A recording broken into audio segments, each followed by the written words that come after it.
तू खूप काही सहन केलेस आणि तरीही तू उभा आहेस.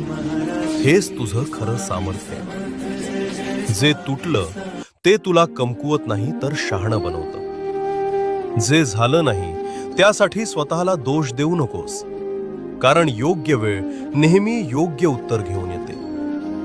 स्वामी तुमच्याकडे शांत नजरेनं पाहतात आणि पुढे म्हणतात, आयुष्य तुला तोडायला आलं नाही, ते तुला घडवायला आलंय.